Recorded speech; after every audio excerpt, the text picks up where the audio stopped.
트럼프 리스크, 딥시크도 피하면서 수익까지 나는 곳은 바로 여기입니다.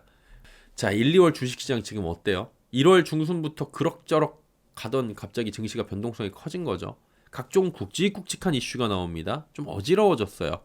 딥시크 이슈가 우리가 이제 쉬고 있을 때 설에 나왔죠. 걔가 좀 잠잠해지니까 트럼프 관세 부과 이슈가 나옵니다. 거기다 이제 달러 강세에 따른 각국의 환율이 요동치고 있고요. 변동성이 생기고요. 또 AI 수혜를 받던 기업들 위주로 또 하락하면서 지수도 함께 조정이 일어나기도 하고 막 어지러웠어요. 지금까지 상황입니다. 뭐 코스피 위주로 이렇게 조정이 나오기도 했었고요. 또 반면에 딥시크로 반사이익을 얻거나 소외되었던 애들은 상승하거나 변동성을 같이 타지 않는 모습도 나옵니다. 또 여기에 관세 이슈로 인해서 증시 전반적인 변동성이 심화돼요. 그 과정에서도 일부 업종은 오히려 오르거나 악재로 받아들이질 않고 있는 상황이에요. 이게 뭐냐면은 지금 이 시점의 돈의 흐름이나 산업의 흐름입니다. 이게 트렌드예요. 이거를 파악을 하고 있었다면 큰 그림의 예측을 하면서 어느 정도의 수익을 계속 유지를 할 수가 있었다라는 거죠. 이 얘기를 그러면은 저는 후행적으로 지금 하는 걸까요? 저희 채널은 그게 아니라는 거죠. 이거를 11월부터 말씀을 드렸어요. 11월은 언제요? 트럼프 대통령이 당선됐을 시점부터 이렇게 될 것이다라고 말씀을 드렸고, 다만 그 넉 달 정도의 방향성을 보게 되면 어떤 방향성이 있냐면 진폭이 좀 있죠. 그래서 못 버티는 분들도 계셨을 거고, 근데 종합적으로 보면은 그게 방향이었고, 이 방향은 여전히 유효한데 여기다가 업데이트를 계속 시키고 있는 겁니다. 결국은 뭐예요? 돈의 흐름을 알아야 된다는 거죠. AI는 돈 먹는 하마. 비용 지출이 적은 후발주자들은 소외될 수밖에 없다. 이거 계속 말씀드렸던 거예요. AI에서 가장 중요한 게 뭐예요? 자금력, 쩐이 가장 중요하다고 말씀드렸고, 누가 먼저 진입했느냐, 그래서 투자를 얼마나 받았느냐, 그래서 LML, 라지 랭귀지 모델에서 얼마나 그럼 라지하게 가져가느냐, 그리고 얼마나 많은 그 소스를 가지고 있느냐, 이게 중요하다는 거예요. 근데 사실은 그건 아닌 것 같지만 딥시크가 그게 아닐 수 있다라는, 지금 딥시크도 이제 얘기 많아질 텐데 더 뭐 이게 뭐가 뭐 근데 어쨌든 간에 지금까지만 놓고 보면은 딥시크가 지금까지 그 AI 환경 제차가 그렇지 않을 수 있다라는 가능성이에요. 가능성. 자, 단어 잘 보셔야 돼.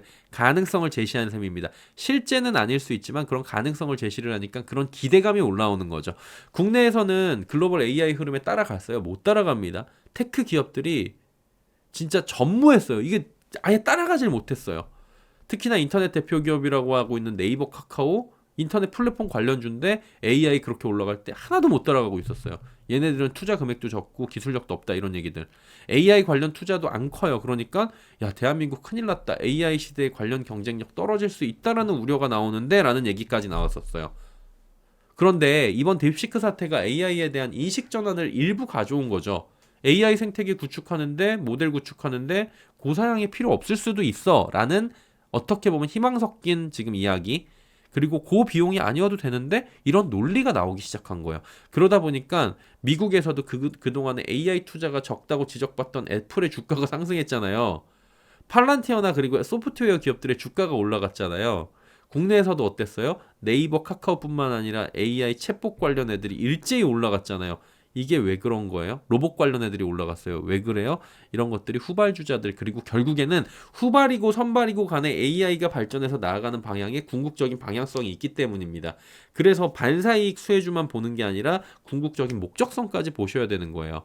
그래서 기술주에 대한 관심이 늘어나기 시작하면서 오른 거고요. 거기로 돈이 간 거고, AI 소프트웨어 또 AI 하드웨어에 대한 관심이 늘어난 겁니다.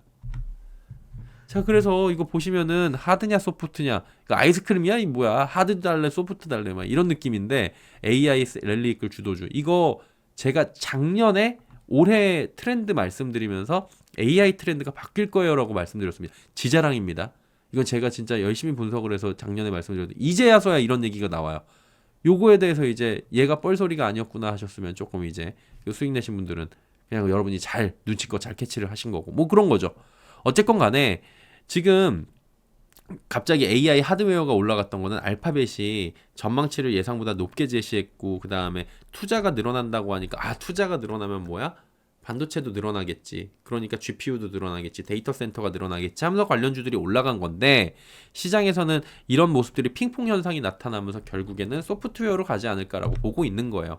궁극적으로 기술이 향하는 곳은 어디냐면은 데이터 센터, 뭐 어제같이 물론 데이터 센터 확대되고 AI 직접 투자 확대되면은 하드웨어 수요 증가에 따라서 기대감이 올라오면서 지금 하드웨어 AI 기업들이 올라갈 수 있죠.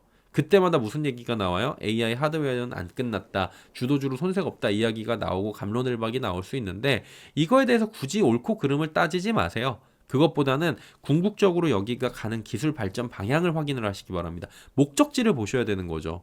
목적지에 경유하는 건 상관없어요. 경유하는데 앉아있다가 서있다가 내가 전철 타고 가는데 어떤 날은 앉아있고 어떤 날은 서있을 수 있는데 정말 내가 가는 목적지에 대해서 생각을 해야 되는 거죠. 이게 목적지가 돈 가는 방향이라는 거죠. 그걸 확인해야 지금 수익도 크게 낼 수가 있다라는 거고 궁극적으로 기술이 향하는 곳은 뭐냐면은 인류의 편의성입니다. 인류의 편의성이 지금 제고되기 위해선 결국에는 AI 기술을 발전을 시키는 거고 이 AI 기술들이 첨단 산업에 다 들어가는 거잖아요. 어디? 자율주행의 칩에 들어가고요. 로봇의 칩에 들어가고 이런 거잖아요. 그러니까 결국엔 AI 소프트웨어의 활용이 반드시 필요하다. 응용돼야 된다. 이런 분야이기 때문에 결국에 향후 가치는 소프트웨어가 높아질 확률이 높다라고 본 거죠. 예전에 스마트폰 시장만 보더라도 어땠어요? 초기에 이런 거 갤럭시 폰 이런 거 나올 때 지금은 다 똑같이 생겨. 이게 갤럭시 23인데 25랑 뭐 차이도 없어요. 모르겠어. 근데 과거에는 진짜 하나하나 나올 때마다 외관도 다르고 카메라 스펙도 다르고 그다음에 CPU 성능도 다르고 그랬잖아요. 그래서 초기에 애플 나오고 아이폰 나오고 갤럭시 하나하나 추가될 때마다 반도체 장비주들 카메라 관련주들 수요가 폭발적으로 늘어나니까 주가도 그때는 이제 장비주들이나 그런 하드웨어 쪽이 올라갔잖아요. 근데 결국에는 그게 어느 정도의 멈춤 현상이 일어나고 보급이 다 되고 나니까 스마트폰을 통해서 알게 되는 우리가 모바일 생태계를 지금 본 거잖아요. 그거에 대해서 이제 구성이 됐고 그 안에서 OS가 나오고 소프트웨어가 나오면서 어떤 소프트웨어를 가지고 있는 기업이냐 이거에 따라 주가 흐름이 달라진 거죠. 거기서 어떤 서비스를 제공하는 기업이냐 모바일 생태계는 어차피 똑같은 거니까 어떤 기계로 쓰든지 상향 평준화가 돼 있으니까 그래서 그 안에서 소프트웨어나 OS를 잘 만든 애들이 더 큰 돈 벌고 지금 룰루랄라 레몬 할 수 있는 거죠. 그래서 올해 이런 것들을 보면은 어차피 기술이 가는 방향은 똑같은 거고 올해 투자 방향의 흐름이 AI 소프트웨어 분야고 요 부분을 좀 주목하자라고 말씀을 드렸던 거예요. 이게 딥시크로 더 가속화가 되는 거죠. 왜? 딥시크의 오픈소스를 이용해서 저비용 후발주자들이 진입과 시도가 늘어나고 그래서 AI 소프트웨어의 상향 평준화하고 발전이 이루어질 수 있다는 겁니다. 결국에 추구하는 바는 뭐라 그랬어요? AI를 통한 기술 개발 그리고 삶의 질의 향상입니다. 그러면 어딜까? 관련 업종은 하이테크입니다. 로봇, AI 소프트웨어는 결국엔 로봇이나 자율주행, 드론 이런 소프트웨어 향상으로 갈 수밖에 없어요. 그러다 보니까 이제 관련주들의 흐름이 좋았던 거고요. 결국엔 뭐예요? 하드웨어도 이런 하드웨어 겉껍데기 이런 것도 중요하고 그 다음에 CPU도 중요하고 램도 중요하지만 그 안에 들어가 있는 소프트웨어의 그런 기술력 그런 것들 그 다음에 소프트웨어를 만들어가는 그 기술력 그래서 이 안에서 OS를 만드는 애들뿐만이 아니라 소프트웨어를 만들어가고 그 보안을 만들고 하는 그런 애들에 대한 중요성이 대두가 되고 있어요 이미. 그래서 그 기술력을 가진 기업들 위주로 포트를 만들거나 점검하거나 관심을 갖게 되는 그런 시점이라는 거죠. 여기에 한 가지 더 관세 위협이 없거나 적은 곳을 같이 보면은 인터넷 게임 이런 AI 소프트입니다. 국내 인터넷 업종은 오픈소스 진영에 속하기 때문에 오픈소스 모델의 성공이 낙수 효과로 떨어질 수 있다라는 기대감이 있어갖고 최근에 올라가는 거거든요. AI 시대에는 그리고 이런 AI 관련 챗봇, 그 다음에 AI 의료 이런 애들도 나오고 있고 인터넷주들, 게임주들도 있는데 특히 게임주들이 비용이 많이 들어가요. 뭔가를 개발하는데. 근데 이 오픈소스를 이용해 갖고 하면은 그 개발자를 적게 쓸 수 있고 비용을 줄일 수 있다라는 기대감. 비용만 적게 들여가지고 만들었는데 대박을 치면 진짜 게임은 대박 나는 거거든요. 말 그대로. 그래서 그런 기대감이 올라오는 겁니다. 딥시크의 등장이 국내 기업에는 호재가 될 수 있다는 분석들이 이런 이유 때문에 나오는 거고 결국엔 게임 업계에도 낙수 효과가 있지 않을까라고 지금 얘기가 나올 수가 있는 거죠. 지금 이제 관세 위협이 적은 게 또 어디예요? 엔터바이오. 얘네들도 관세와 거리가 멀어갖고 상대적인 수급에 이점을 가져갈 수 있다.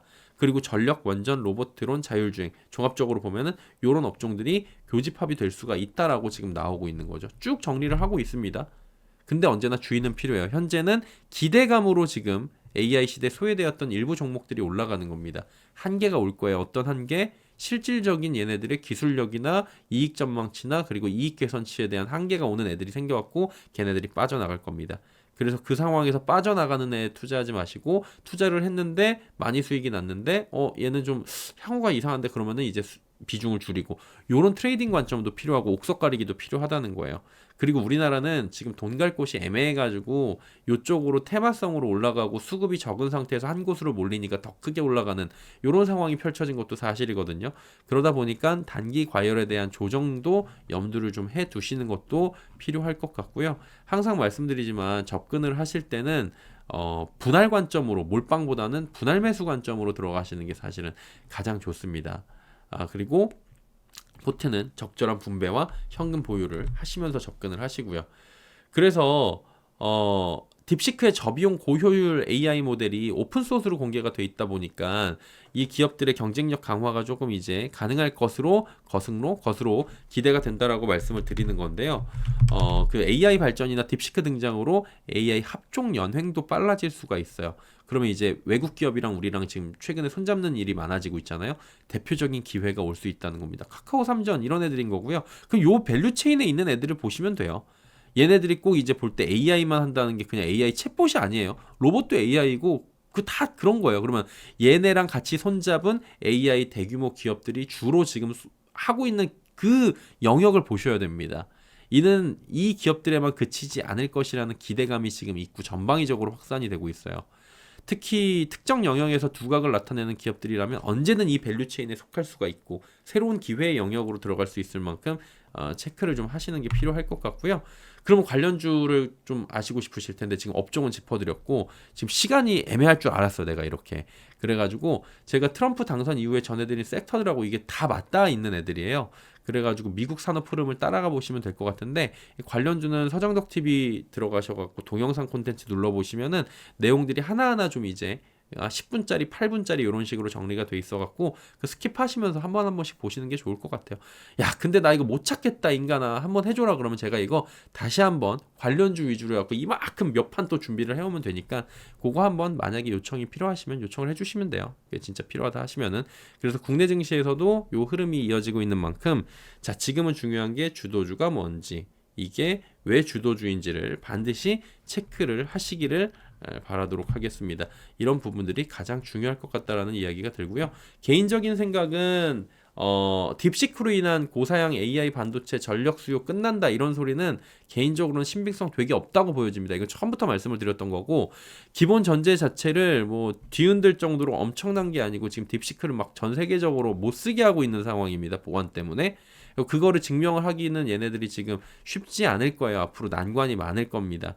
그래서 결국에는 기존의 흐름에서 하드웨어가 전부가 아니라 소프트웨어의 중요성이 강조되기 시작하는 그런 시점이니까 그런 부분들이 좀 가야 될 방향성, 하이테크 기술에 대한 관심 그런 부분으로 해갖고 로봇이나 챗봇, 의료, AI, 그 다음에 인터넷 플랫폼, 그 다음에 엔터 게임 이런 쪽 있잖아요. 아까 말씀드렸다 요 긴 애들 걔네들 위주로 쭉 보시면서 그 안에서도 순환매가 돌 거예요. 지금 자율주행 우리나라 또 한동안 안 갔잖아요. 드론 안 갔잖아요. 로봇이랑 AI 챗봇 꺼지면은 자율주행이랑 드론으로 옮겨갈 확률이 상당히 높다라고 보여집니다. 저는 개인적으로. 그러니까 그거를 관심을 갖고 있으면 되는 거예요. 쭉 갈 확률이 높아요. 왜냐면 이 안에서 결국에 돈은 돌 거거든요. 그러다가 예컨대 여러분이 궁금하신 2차 전지나 이런 애들이 이제 어느 정도의 불확실성이 해소가 되고 실적이 바닥을 찍었다라는 확신이 들면 2023년도 SK하이닉스 차트처럼 이제 참고를 하시면서 투자를 하시면 되는 거고요. 전제가 다 있으니까 확정적인 단서가 나올 때까지는 항상 체크를 하셔야 된다라고 보시면 될 것 같습니다.